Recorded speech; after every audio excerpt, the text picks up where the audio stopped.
He says, "Oh, baby girl, you know we're gonna be." All right, what's up? Instagram. This is Ron Hubbard in game. Skip ahead for the main part. We're just letting people join now. Enlightened Masculinity Podcast. To human tonight, and I've been sitting at the bottom of the swimming pool for a while now, drowning my thoughts out with the sound.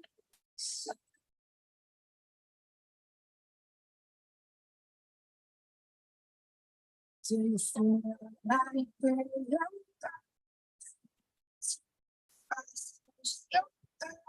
What's up? What's up? We'll start soon. Streaming.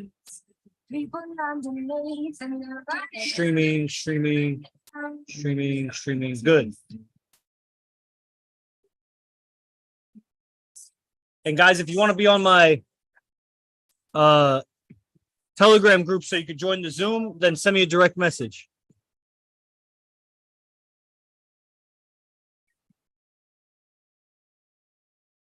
I'm just logging in here to second Instagram account.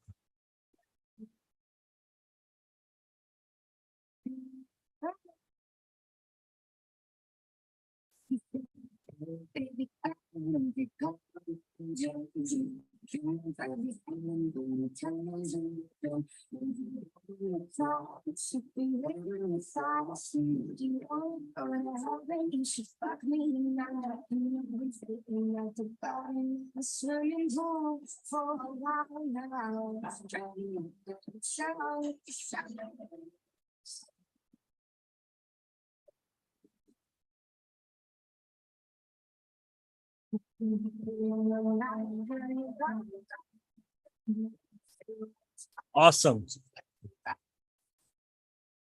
So I'm on this backup Instagram account. Now I can go live here also.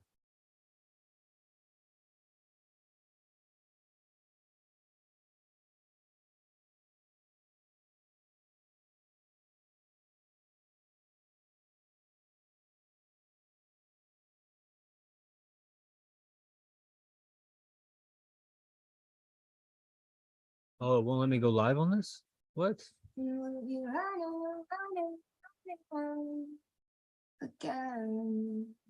don't want a reel. I want to go live. Ah, there we go.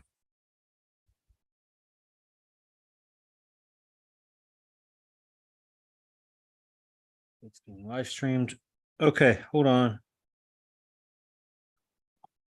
Get everything set up here all at once. Live. Okay, perfect.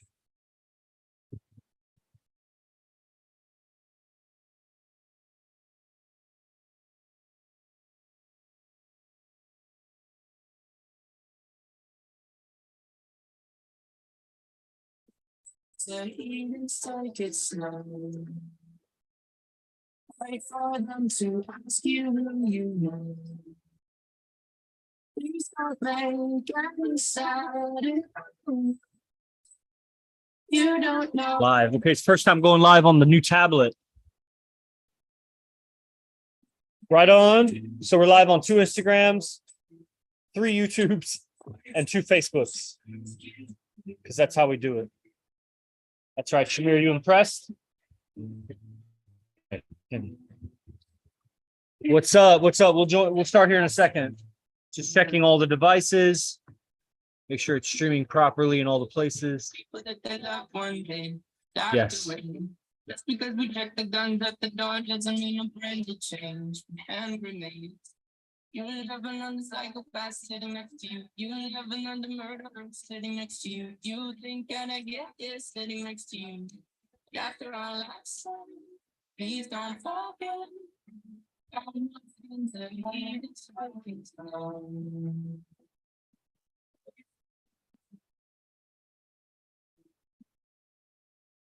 What's up, guys? We'll start in a second.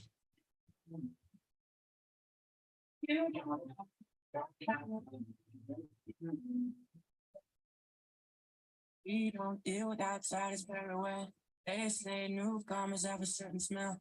Yeah, trust issues, not to mention. They say they can smell your intentions. You'll have another freak show sitting next to you. You'll have some weird people sitting next to you. You think I did not get here sitting next to you.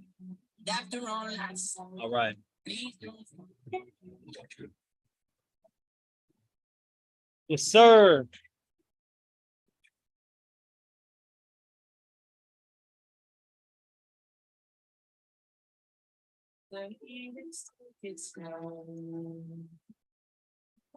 What's up, T1111P?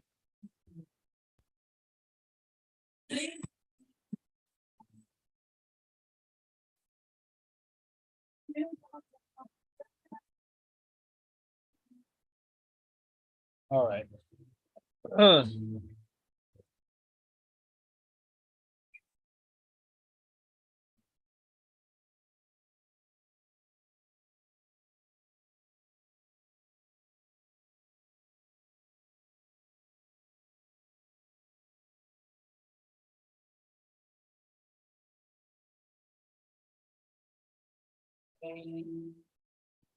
I tried to warn you just to stay away.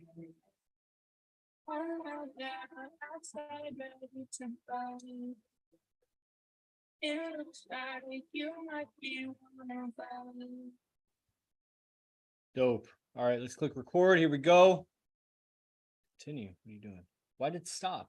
Dang, right as I was about to start. Hold on. This live ended on me. Which is weak. Start again. It's better because the intro will be better now. What's up, Instagram? Instagram ended my last live, so we'll start again. This is the podcast, L. Ron Hubbard and Game. And we're going to start now, actually, so don't really have to skip forward any, unless this cuts out again. All right, record to cloud. What's up, everybody? I'm Yogi Chris's Enlightened Masculinity podcast, coming to you on all the platforms, Apple, Spotify, Podbean, and everything else, Amazon. There's like 14 or 15 platforms we're on. So shout out to the podcast staff that makes that happen. Josiah makes the flyers. Officer Jeremiah does the posting. Tony Kazmiski schedules my guests when I have those guests. And I couldn't do what I do without the staff. So shout out to them. That's why they get shouted out. Everybody who listens to this should know who they are. Dang, this live video ended too. Man, why we had guests? Why would it just end? Anyway, I won't fuck with it because I'm just starting it on the tablet. That was the first live, so I'll fuck with it later. Welcome to the show. Today I'm talking about L. Ron Hubbard and Game, and why I'm talking about LRH and Game, besides the fact that I just want to. And that's what happens when you have a show that's 350 episodes deep, and I don't rely my income on my audience being there. So I can just talk about what I want to talk about. And success being my proof that I am one of, if not the most successful member of IMC Nation in how I've applied it to my life, how I've exchanged my life to be suitable for IMC tech, because I distilled down my life to some of the more important things. I used to think playing guitar was so important. I used to think walking my dog was so important. I used to think chasing pussy was so important. And though I don't have a dog anymore and I don't, what's the other thing, play the guitar anymore, really what was important was meditation and yoga.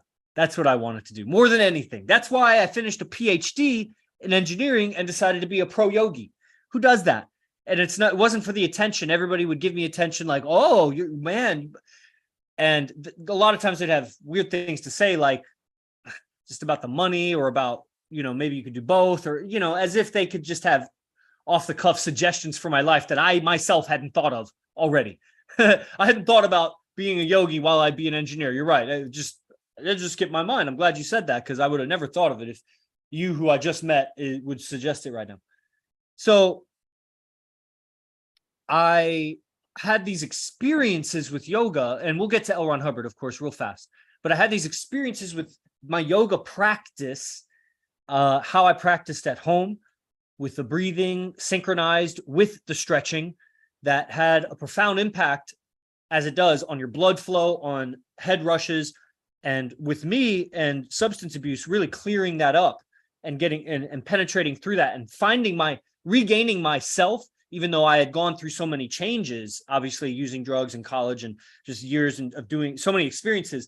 Who was I? I was 17. I left the house at 17 because I was born late, whatever, for the school year. So I went to college at 17, and I just got thrown into, like, what was that? I don't know. Like, I knew the wrestling, that part was dope. The facilities were dope. The the NCAA Division I support of that, the OU and all of the athletics there. I mean, what an experience that most men will never go through.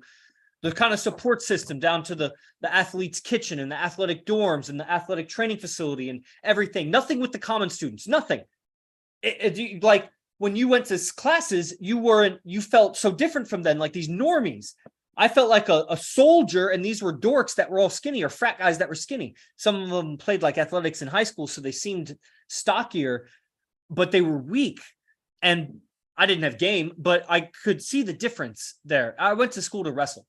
And when wrestling's done, because that doesn't go on forever, I found myself, whoa, what am I going to do with my life, business, and all that? And I found substances, and I found a relationship, and I moved in with her, and life, sucked. But, first world problems, because it's not like I'm starving. It's not like there's a war next door, like literally, you know what I mean?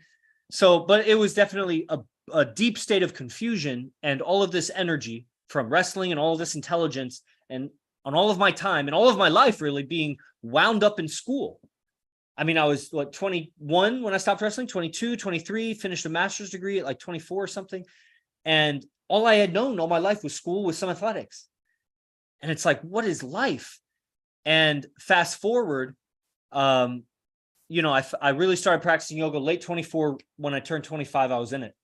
And so for 3-4 years, I'm clearing up the fog, and I'm finding myself like at 27, 28, who am I? I don't like, man, I was a young boy, Boy Scout, student athlete in high school, son of my father, blah, blah, blah, like the new tattoo, son of mine.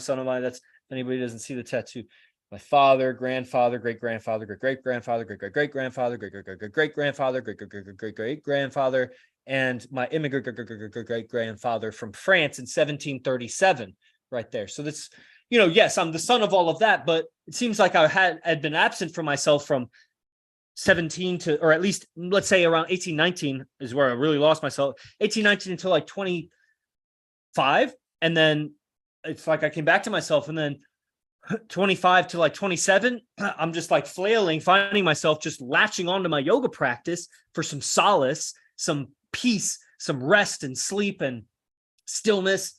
And I didn't know that was what I was seeking. I was just, entertained by it, and it felt really good. And I was experiencing peace, but I didn't have that language for it. It was just like, it's what it was. It was peace from so much thinking, useless thinking. And then 27, I got real exploratory about social dynamics, human relations, psychology, self-help. I started going into that. Around 28, I find AZD, and around 29, on my birthday, that's when I came out and visited AZD. And so I've been hooked ever since, because I saw the real deal above all other real deals that I had been, dealt with world-class professors, world-class wrestling, like Olympic and world champions. And, I just explored other various subjects at a world-class level, I believe, and whatever, at a high level. And so I was coming across this after studying a bunch of world-class pickup artists and dating coaches and whatever. And then I meet AZD in person, and I had met some other guys in person and spoken with them on the phone, various people. And I was hooked. I was like, oh, and yoga, of course, world-class yoga instructors. So a lot of world-class in different things. And so at least 4 different subjects: wrestling, PhD, yoga, and social dynamics. I mean, Vince Kelvin and Hypnotica are world-class. I mean, who's doing it as long as them? There are more newer guys that have much more followers. They're more social media savvy. So they have 600,000, whatever, TikTok followers or whatever it is. But the OGs, I mean, there's no arguing like the success and the longevity. A lot of the new guys, they won't last. And there's something to that, when you've been around for a while, still making it off of that. So AZD was the most realist of it all. And I come into it, and very soon into it, I'm hearing L. Ron Hubbard, Scientology, stuff like that. It's not used too much. And nowadays he uses it even way, way less than before. But even back then when I started, this is like 2015, it was spoken of rarely, but authentically, especially with Dianetics. That was the main book that was talked about. And I got it. I got the book. I don't know what it was about my constitution that was not intimidated. I had the same knee-jerk reaction that people have. Cult, that's something weird, that Church of what? Church of Scientology. Like, and even when I started reading Dianetics, because it took me many times to finish it years later. And, there was something I admired about it, but there was something I didn't get about it. And there was some reaction I had to it, even still, like naming this podcast with L. Ron Hubbard in the name. Who knows what kind of flags it'll get and who won't listen, who will listen because of that name. It's so polarizing. And why is that? Because I didn't even know the guy. And as I'm reading the book, although I'm not getting a lot of it, I'm not getting any craziness, any cultishness, anything. I'm not getting anything that's like, I don't want to read this book. And I think through substances and the willingness to substance abuse, really, and the willingness to try something that everyone else had rejected, because I'd already done something that was so rejected by society. And the way I'd acted when I was on drugs was not myself. That's what I mean. I lost myself. And, so that's kind of what happens later on as I'm reading ethics and studying ethics. When you're out ethics about something, you want to forgive other people out ethics. So I had no problem reading L. Ron Hubbard, even if he was a cult leader, because I was like, fuck it. Like, it's not that I had been a cult leader, but I was like, I'll forgive him that and just test it out. Because I have met in person AZD and studied his stuff, and nothing doesn't make sense. Nothing is over my head. Nothing is without value. And it's all getting me ahead in relationships and understanding social dynamics. And it's just, whoa, why did nobody in university and 12 and a half years university, why did nobody in high school, 12 years of high school, Jesus Christ, 24 and a half years in school, not including preschool, not including all the sports education and whatever.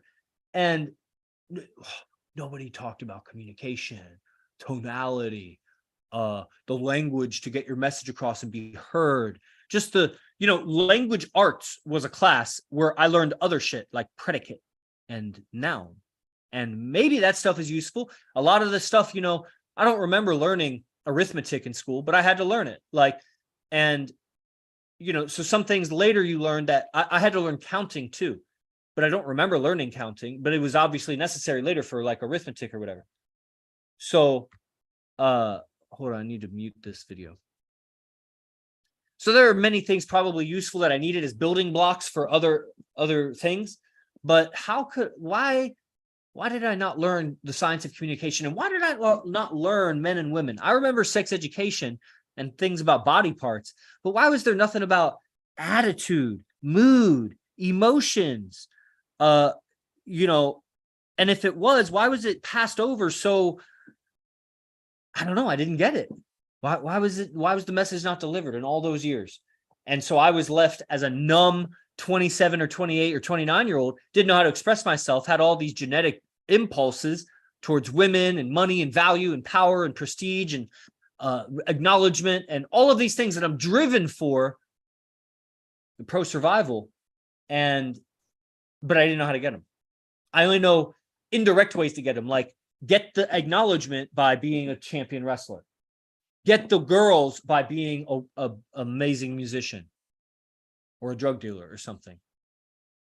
And really in the drugs, like create artificial feelings of survival, artificial feelings of doing better in life, artificial. Feel like you're doing better.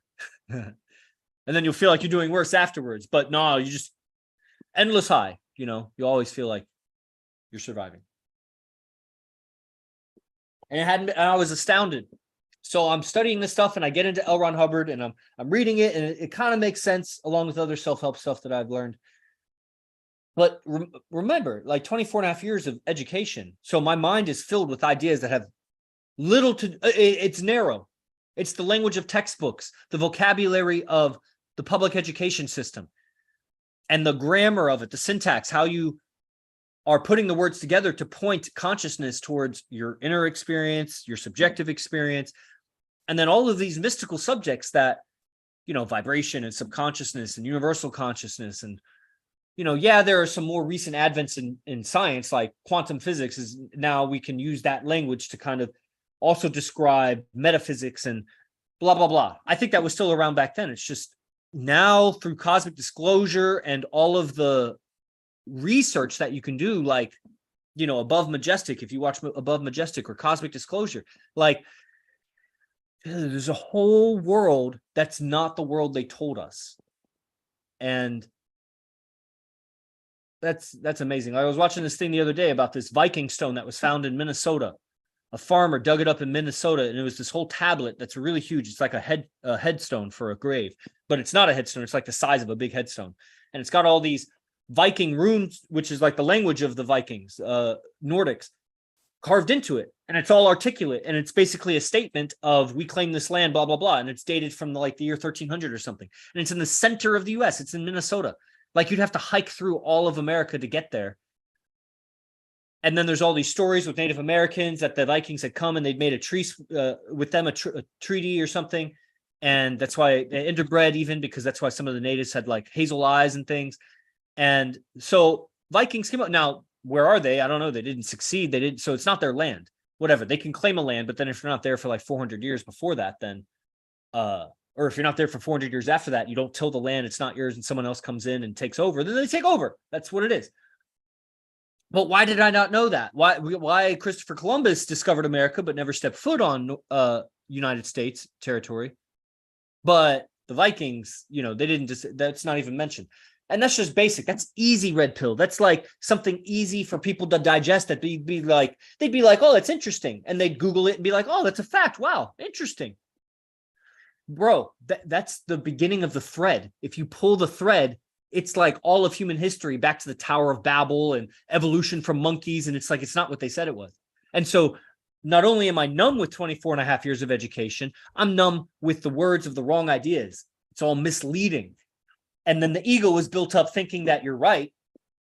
And so when you're right, you don't look for other answers. You think you're right. You're not open and receptive as you could be if you just had an open, curious mind. So going back to L. Ron Hubbard. So I start reading it. It kind of makes sense. Circle back around to it. Through the years, I've grown to appreciate it much more as I read Dianetics, now Ethics, 8008, and some other little books like the, what was it? Science of Survival, I think. A few other ebooks. And the writing is so thorough and makes sense of human consciousness in a way that is essential for game. And here's what I mean. All right, well, let's see. I'm not here trying to explain Dianetics and make it make sense to you. But let's say there are patterns of responses, patterns of behavior that we have in us that come from intense experiences from our past, that we made some internal decision, and that decision could be to yell or not, to go left or right, to succumb or act out angrily. We made some decisions and we were input with, well, anyway, we made some decisions about our behavior in those moments, and they get imprinted in us in a way that when the exciting circumstances are over with, that we go forward in life with those imprints in us that we are still acting out of. It may start to fade a little bit, but it's kind of like if you spill a stain on a white shirt or something, and then you wash it, you bleach it, whatever, but it's always a little there. Kind of like that. Makes it sound like we all have all these impressions that we'll never overcome or whatever. It's not exactly like that, because the system is more organic and changeable than, the finite cotton shirt with some red sauce on it or whatever. But it's kind of like that. The impression is always there until you revisit it in a way, a certain way. And so we end up accumulating hundreds of these, most people, some people thousands of these deeply intense experiences that we make some decisions right afterward, like right when that happens. And it's so intense, whatever's happening, that we don't really remember. It's not in conscious memory. It's like on the other side of conscious memory. Like I explained in some podcast some time ago, like if your unconscious mind was behind you and your conscious mind was in front of you, you can see in front of you, but no matter how I look, I can never see behind me. I can't. I can use a mirror or whatever, I get that, but like by myself, I cannot see what's behind me. There's just no way. I could turn around, but then what's behind me is the other way. And so you just can't see what decisions you made when you were unconscious, because intensity of experience is what makes the mind shut off, the conscious mind shut off. But the part of the mind that still controls the heartbeat and the breathing, and you're still alive. You're just not conscious. So sense data is coming in, lights, colors, heat, temperature, friction, sounds, pain, also internal sensations, or whatever. You know, words, even words are where it really gets motherfucked up. Words, because of multiple meanings to words, like good morning or weekday or whatever. Those double meanings really fuck with the subconscious mind.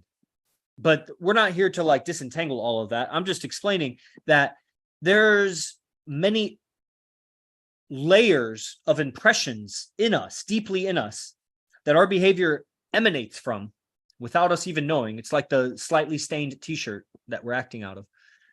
And these layers get more or less activated, more or less bright, more or less influential over us, depending on things that we're not aware of, outside influences that we haven't connected to those behaviors. We don't see how the red light or that siren, or when they say that thing, or that particular kind of looking individual, or, you know, the mind fuckery of it is that sometimes something will happen, something random, seemingly random in the environment, and we'll say something to ourselves, and we react to our own self-talk. We can trigger ourselves. It's stupid. It's so stupid. It's literally insane, like per the definition. And that's what these impressions are layers of temporary insanity, because we made a decision in a moment of unconsciousness that was for survival, but it was in that circumstance. And then we move forward with those same decisions, not revisiting them, just living out of that decision because it was pro-survival, and we don't revisit it. It was too intense to revisit. We were unconscious when we made the decision to be like that. So we don't even know that that's a decision. That how we are right now, you've decided. You get it? On deep levels, sometimes non-verbal, pre-verbal levels. But words are there. And that's a human thing. So, or at least an intelligent life thing. I mean, other creatures, other aliens or whatever, they have language too. So, seeing that this is what's happening, that this is what's happening with the mind, body, spirit, we are interacting through these layers of unconscious behaviors, and that the outside is triggering certain of these hundreds of layers that we have to more or less degree. And that's bringing on our moods, and it may be bringing on these fits of anger or sadness or depression, or what we've come to call darkness. Man, I'm really proud of this podcast, dude. I'm really weaving it together like a master. So this guy from Australia, he's been in IMC for several years, and he's done many camps. And kudos to guys that live really, really far and don't even get to come in person, and haven't met other IMC guys and never met AZD in person, but they've spent so much time and energy learning this stuff and trying to apply it out there on their own. They see the greatness here. They, shout out to them. So this guy's messaging me, and I'm talking to him about the origins process. Like some of you are on the origins camp. We have live people here on Zoom, and it's an intermediate camp that brings a person from the daily Alpha Academy class, or whatever it's called in the future, the morning class.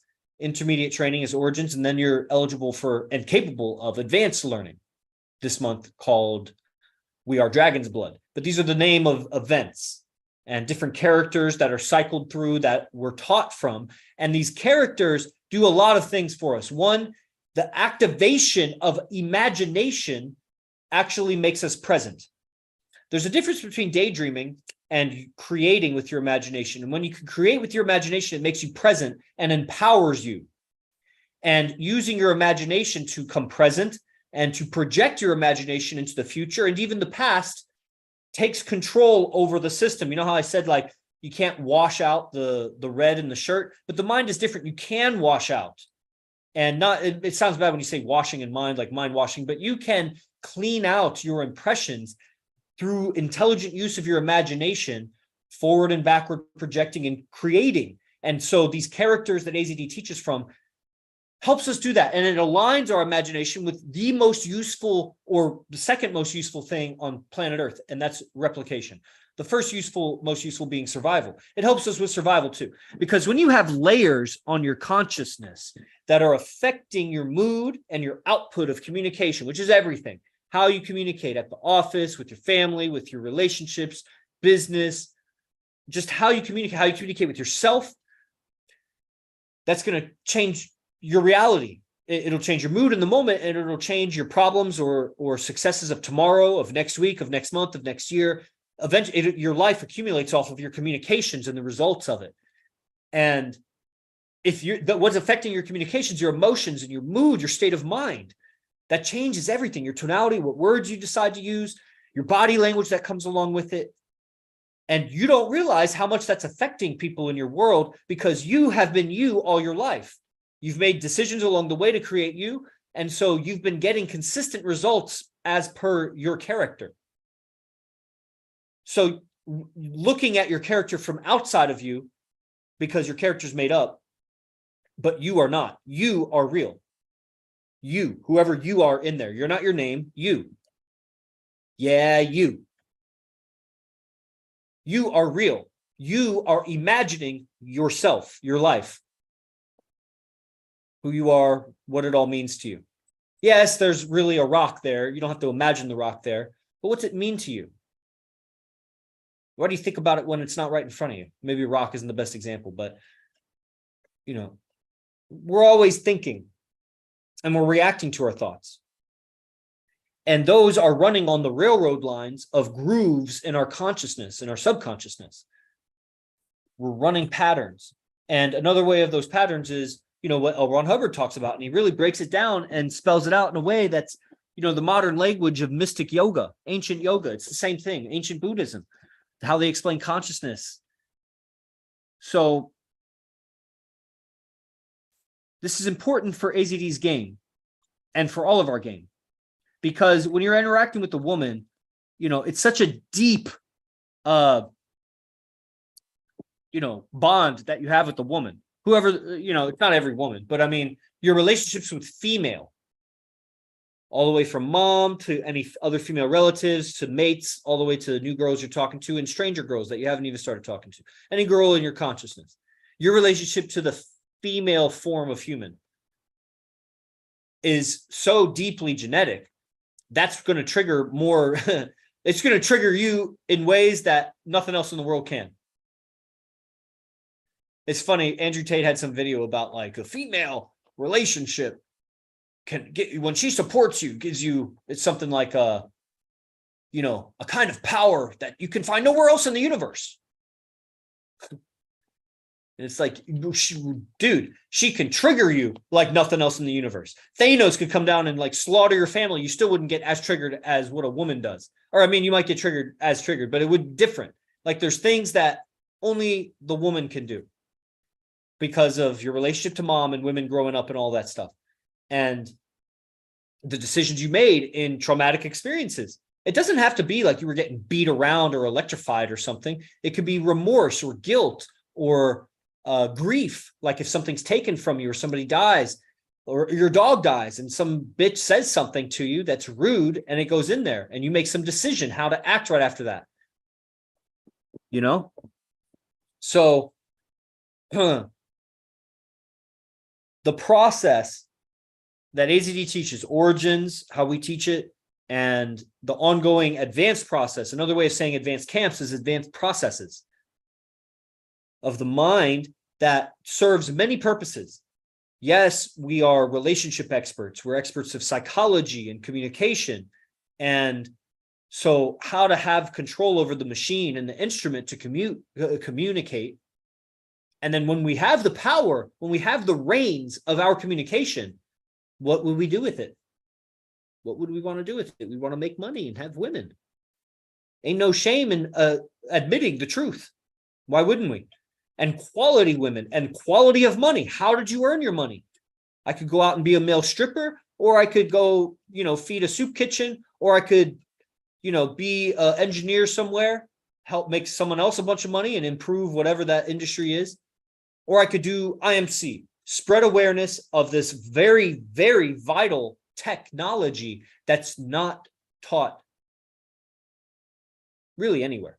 there are bits and pieces. The most relevant pieces would be Scientology, would be pickup artists, would be yoga and other ancient mystic lineages, and would be possibly the self-help industry. Like, so if you combine all those things, and then also perhaps to a lesser degree martial arts, the mental teachings of martial arts, definitely the mysticism and the ancient mysticism. But as far as like martial arts is here, I think it's to less degree than all those, but still very important. And then there's all kinds of other influences here, but none of them have it very well. And they're all suffering on women except the pickup artists, but they are too, because they're beta and they're not as well holistic. So they're suffering because a man is suffering if he's in a beta dynamic with women. So it's important to AZD's game and the game that we have, because we need presence. And the world is going to trigger you in ways that takes you out of presence and makes you reactive. And especially the woman deep in relationship, when you're alone, when it's just you two in the room, man, or when you're on a drive or whatever, it happens at weird times. And understanding that about the mind and understanding how we put ethics in on ourselves has been so instrumental to me persisting in this line of living. I don't even want to call it a line of work, in this monk life. See, I could be a monk and go away, and that's what they do. They go away to retreats, so it destimulates their mind. They're away from stimuli. And so they don't get triggered because they've gone far away from home, so there's nobody and nothing familiar that reminds them of some traumatic shit that happened. And if they do happen to come across something, a certain kind of tree or a sound or whatever, someone comes and visits them, then they're far away from many influences and they're practicing self-control and they're limiting their sensory input. But that's a very reclusive way to go about it. I don't know that it does the same thing or to the same good that we do, because we're in the world. So we're cleaning out our system while interacting with the world. So while we're mastering the world, mastering how to communicate in all of the situations relevant to our life, to get ahead, to survive better, while we're materialistic like that, doing that, winning the game of life, we are also monks, cleaning out our system, cleaning out the patterns of our impressions and our actions and decisions, so that we can step to the side quantum-wise, like step into a new universe of being, because I am real, but my character is not. My personality is not.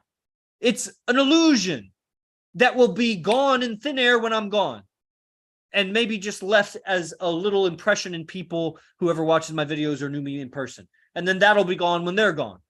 And hopefully, you know, we build a legacy and I'm known for a trillion years. And, you know, what would I have to do to be known for a trillion years in this universe? I'd have to do some really damn good work. Man, I'm thinking small.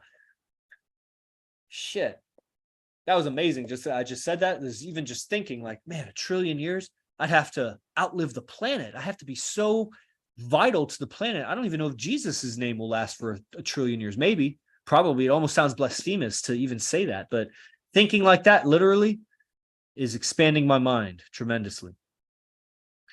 So presence and character development. The world of relationships is not what it once was.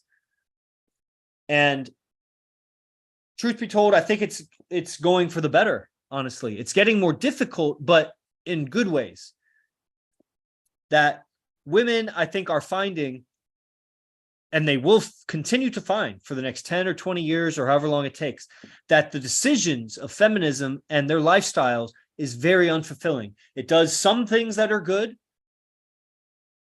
You know, it's good for the child to leave home and see how difficult it is out in the world, learn, get their knocks, come back home and come back home humbly. And that's what's about to happen to women. Women are about to come back home to the man and say, I don't want to do that anymore. I have a new appreciation for what you did.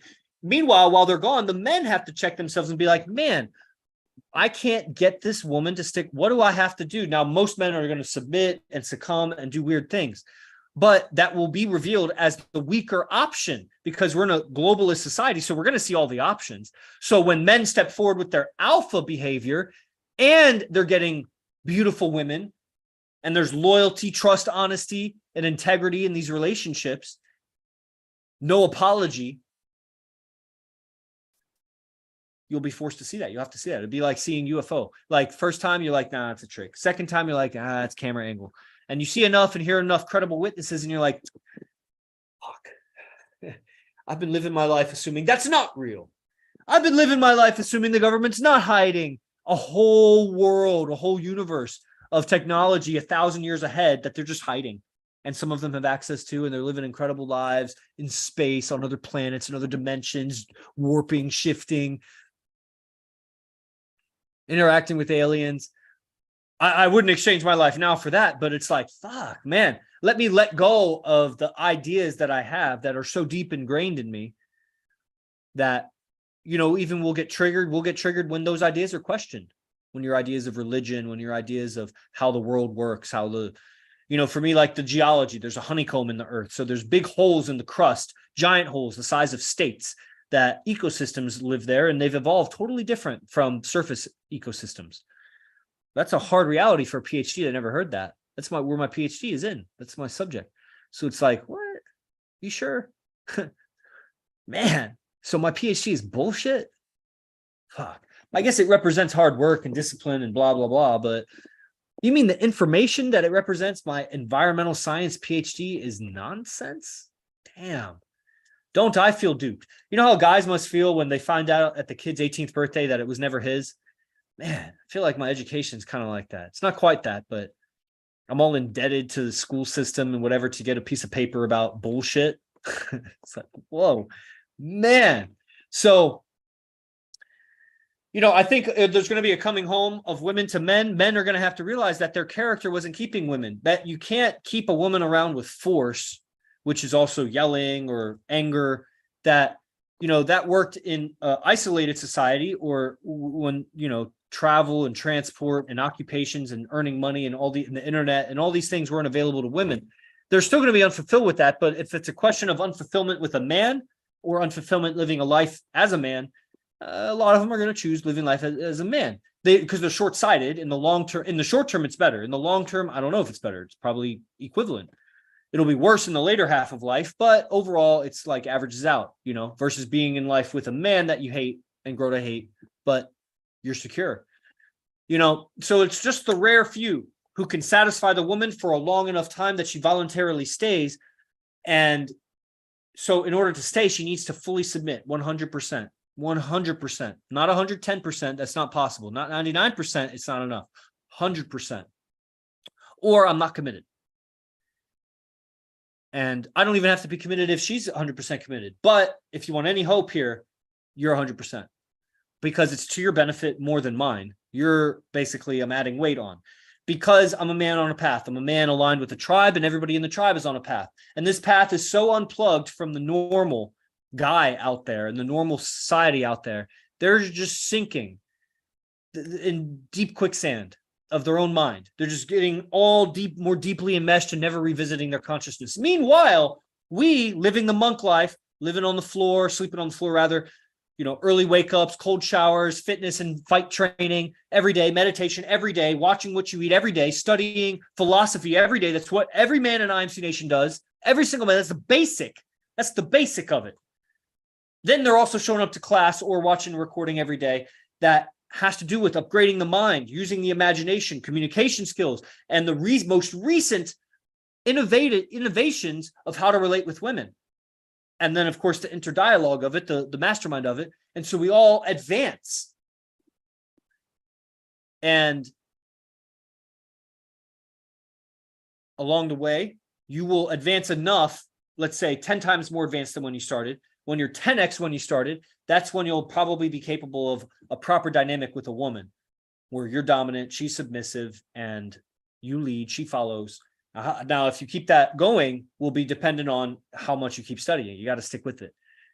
And because whole new levels and whole new devils will reveal themselves. Then When you 10x your power again, then you'll be capable of 2 women. So when you're 100 times more powerful than when you started mentally, then you'll be capable of holding down 2 women effortlessly, meaning you just move forward with life and they keep orbiting you. You go left, they go left. You go right, they go right. You just have to tell them. Whereas before, you go left, they go right, you change direction, you go right again. Or you're with 2 women and they're spiraling in weird erratic behaviors and you're just kind of following them around. That's what guys, they think they're players. They have 2 girls, but really they're just following 2 women around. Versus having 2 women where you're moving through life and they're orbiting you. I think this is making sense. That's why everybody's staying on and watching for so long. Okay, but we're going to wrap it up right now. So, very important, ethics, Dianetics. Those are advanced readings. You'll probably never get to it. Most people who join will never get to it. And, I think that'll limit you. Because understanding when you dip in your mood, you've behaved in some way that you're not proud of. And that you compromise yourself on some level. And it's not a problem, man. You're not going to fucking hell. You just got to address it. And you need awareness. You need confront. You got to be able to confront the fact that you fell short for yourself. And that's what's so difficult living with AZD, because he doesn't slow down for you. He doesn't dumb himself down. He doesn't be less successful than you. And you have to confront that. One, you're being reactive because you're talking to yourself or something. You're seeing something that's re-stimulating a part of you that's not you, but you got to get aware.